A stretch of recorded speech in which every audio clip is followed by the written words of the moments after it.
Hola a todos. Hoy no vamos a hablar de risas ni de nostalgia, sino de lo que ocurrió cuando las cámaras se apagaban. Esta es la historia del lado menos contado del universo de El Chavo del Ocho. No es un homenaje, es una reconstrucción basada en testimonios y hechos que marcaron para siempre a su elenco. Durante años, Doña Florinda fue vista como un personaje exagerado y autoritario, una figura cómica que formaba parte del encanto del programa. Sin embargo, fuera de cámara, Florinda Mesa era muy distinta a la imagen ligera que veía el público. Mientras otros actores improvisaban y se apoyaban en la química grupal, ella mostraba un carácter meticuloso, controlador y cada vez más influyente dentro del set. Florinda no comenzó como una figura central. Al inicio ocupaba papeles secundarios, sin protagonismo real, pero su historia personal, marcada por la escasez y la necesidad de abrirse camino sola, moldeó una ambición que nunca ocultó. Con el tiempo, empezó a opinar sobre guiones, escenas y diálogos, algo que al principio fue tolerado, pero que luego comenzó a incomodar a varios compañeros. El verdadero quiebre llegó cuando su relación con Roberto Gómez Bolaños se volvió evidente. Roberto no solo era el protagonista creativo, era el dueño absoluto del proyecto.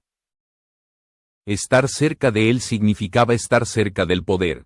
A partir de ese momento, Florinda dejó de ser solo una actriz y pasó a convertirse en una figura con influencia real, capaz de incidir en decisiones que afectaban a todo el elenco. Gracias por ver este video y suscribirte al canal para apoyarnos y ayudarnos a seguir creando contenidos como este, para el público. La vecindad seguía siendo una familia entrañable. Detrás de cámaras, el clima comenzaba a tensarse. Algunos actores sentían que el equilibrio se rompía y que una autoridad sin cargo oficial empezaba a pesar demasiado. Este es solo el comienzo de una historia donde la ambición, el poder y los silencios terminaron cambiándolo todo. En la segunda etapa de esta historia, el ascenso de Florinda Mesa deja de ser silencioso y empieza a sentirse con claridad dentro del equipo. Ya no se trata solo de opiniones ocasionales o sugerencias bien intencionadas. Su presencia comienza a pesar en la dinámica diaria del programa. Florinda se involucra cada vez más en los ensayos, revisa textos, cuestiona decisiones y marca límites que antes no existían. Para algunos era eficiencia, para otros, una intromisión constante. Varios compañeros notaron que el trato ya no era el mismo para todos. Mientras algunos ganaban espacio y visibilidad, otros empezaban a quedar relegados sin una explicación clara. Carlos Villagrán fue uno de los primeros en señalarlo públicamente años después. Según él, Florinda tenía la capacidad de influir directamente en quién aparecía y quién no, gracias a su cercanía con Roberto Gómez Bolaños. Esa relación, más allá de lo sentimental, se convirtió en una herramienta de poder. El ambiente interno comenzó a cambiar.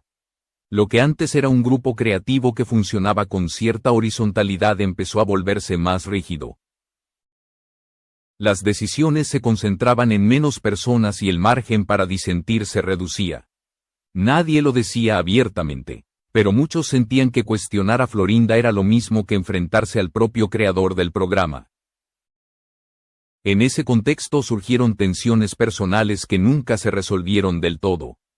Viejos vínculos, rumores de romances pasados y silencios incómodos empezaron a mezclarse con el trabajo diario. La vecindad seguía funcionando frente a cámara, pero detrás, las grietas ya eran visibles. Este nuevo orden marcaría el inicio de una cadena de rupturas que cambiaría para siempre el destino del elenco original. La tercera parte de esta historia expone cómo las relaciones personales terminaron de romper el equilibrio interno del programa.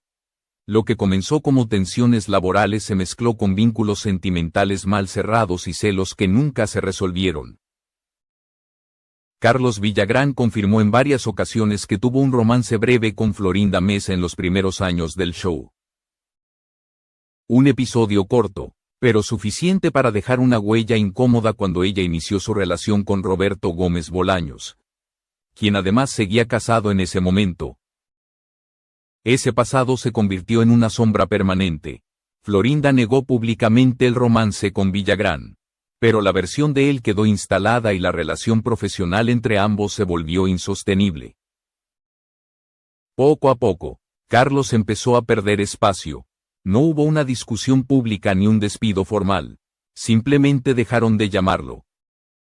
Kiko, uno de los personajes más populares, desapareció del programa y con él se fue uno de los pilares del éxito original. Otro nombre clave fue Enrique Segoviano, el director histórico que había definido la estética y el ritmo del universo Chespirito.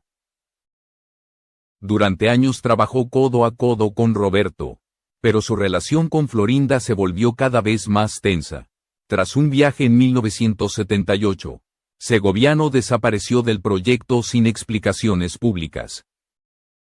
Su salida marcó un antes y un después. El control creativo quedó aún más concentrado y Florinda pasó a ocupar un lugar central en decisiones que antes no le pertenecían.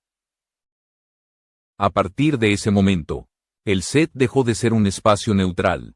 El poder se reordenó y muchos entendieron que había una nueva jerarquía. Quien no encajaba en ese esquema, quedaba fuera. Las sonrisas seguían frente a cámara, pero detrás, la vecindad ya no era un hogar compartido, sino un terreno frágil donde cada paso podía ser el último. En la cuarta etapa, las consecuencias de ese nuevo orden se volvieron imposibles de ocultar. La salida de Carlos Villagrán y de Enrique Segoviano no fue un hecho aislado, sino el inicio de una desintegración progresiva del elenco original. Ramón Valdés, Don Ramón, fue uno de los siguientes en irse. Su estilo libre, basado en la improvisación y el humor natural, chocaba cada vez más con un ambiente controlado y rígido. Según personas cercanas, Ramón entendió que ya no tenía lugar en un espacio donde las decisiones no pasaban únicamente por Roberto y prefirió alejarse. Con el tiempo, la situación se repitió con otros actores históricos. Rubén Aguirre, el profesor Girafales, habló años después de un clima laboral pesado, donde la libertad creativa había desaparecido. Edgar Vivar optó por un perfil bajo y se fue distanciando sin escándalos. Angelines Fernández, la bruja del 71, comenzó a quedar relegada poco a poco, mientras nuevos rostros aparecían en escena, muchos de ellos vinculados a los círculos de formación de Florinda Mesa. El conflicto más largo y visible fue con María Antonieta de las Nieves, la Chilindrina. Lo que empezó como una disputa legal por los derechos del personaje terminó en una enemistad pública que duró décadas. Entrevistas cruzadas, juicios y silencios marcaron una ruptura definitiva. Tras la muerte de Roberto Gómez Bolaños, María Antonieta denunció que ni siquiera se le permitió despedirse. Un episodio que dejó una herida profunda y reforzó la idea de que el control del legado estaba en manos de una sola persona. Para el público, el Chavo del Ocho seguía siendo el mismo. Pero detrás de cámaras, la vecindad ya estaba vacía de muchos de sus pilares. Lo que alguna vez fue un proyecto colectivo se había transformado en una estructura cerrada, donde el pasado era incómodo y las voces disidentes no tenían lugar. El programa continuó, pero el espíritu original ya no existía. La quinta parte se sitúa en el momento más delicado de todos: la muerte de Roberto Gómez Bolaños y lo que ocurrió alrededor de su despedida pública. El 28 de noviembre de 2014, el Estadio Azteca se llenó con miles de personas que acudieron a rendir homenaje a una figura que marcó generaciones. La imagen fue imponente, emotiva y transmitida a todo el continente. Sin embargo, detrás de esa puesta en escena perfecta, muchos notaron ausencias imposibles de ignorar. Varios integrantes del elenco original no estuvieron presentes o llegaron en silencio. María Antonieta de las Nieves confirmó que no fue invitada. Rubén Aguirre no asistió por motivos de salud. Otros aparecieron con discreción, conscientes de que su presencia no era bienvenida. Para muchos, el homenaje no fue un acto colectivo, sino una ceremonia cuidadosamente controlada. donde solo una narrativa tenía espacio. Carlos Villagrán fue más lejos años después, cuando expresó dudas sobre la organización del funeral. Señaló que la magnitud del evento y la rapidez con la que se montó despertaban sospechas, sugiriendo que la fecha real de la muerte pudo haberse manejado con antelación para preparar el espectáculo televisivo. No presentó pruebas concluyentes, pero sus declaraciones alimentaron la percepción de que todo estaba bajo una estricta supervisión. Lo cierto es que Florinda Mesa fue la figura central en cada decisión. Tenía acceso exclusivo a documentos, información médica y al entorno más íntimo de Roberto. Para algunos, fue la compañera que lo cuidó hasta el final.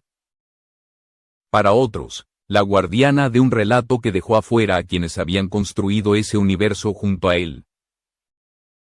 A partir de ese momento, el legado de Chespirito dejó de ser compartido y se convirtió en un territorio en disputa. La última parte se desarrolla después del silencio, cuando el legado de Roberto Gómez Bolaños se convirtió en un campo de batalla. Tras su muerte, el conflicto dejó de ser personal y pasó a ser público. Sus hijos, encabezados por Roberto Gómez Fernández, asumieron el control legal y creativo de la obra. Desde su postura, el objetivo era preservar el universo Chespirito con una mirada colectiva y respetuosa. Desde la vereda opuesta, Florinda Mesa sostuvo que estaba siendo excluida de una historia que también sentía como propia. La tensión se hizo visible cuando los programas de Chespirito desaparecieron de la televisión mundial en 2020. Mientras los fans pedían explicaciones, quedó claro que las decisiones pasaban por los herederos legales y no por la viuda. Florinda reaccionó con declaraciones públicas, mensajes directos y una postura firme. Aseguró que su versión estaba siendo silenciada y que el relato oficial no reflejaba toda la verdad. El quiebre definitivo llegó con el anuncio de una bioserie autorizada por la familia, en la que Florinda no participó ni como asesora ni como fuente. Para ella, fue una traición. Para los productores, una decisión necesaria para evitar una mirada parcial. Como respuesta, Florinda anunció su propio documental, prometiendo mostrar archivos inéditos y una versión alternativa de la historia. 2 proyectos, 2 relatos y una misma figura en disputa. Así, la pregunta quedó abierta: ¿quién tiene derecho a contar la historia final de Chespirito? ¿La familia que heredó legalmente su obra o la mujer que lo acompañó durante décadas y marcó su etapa final? Florinda Mesa sigue siendo una figura imposible de separar del legado. Para algunos, una estratega que supo concentrar poder. Para otros, una compañera leal que pagó un precio alto por quedarse sola al final. La verdad, como suele pasar, probablemente viva en el cruce de todas esas versiones.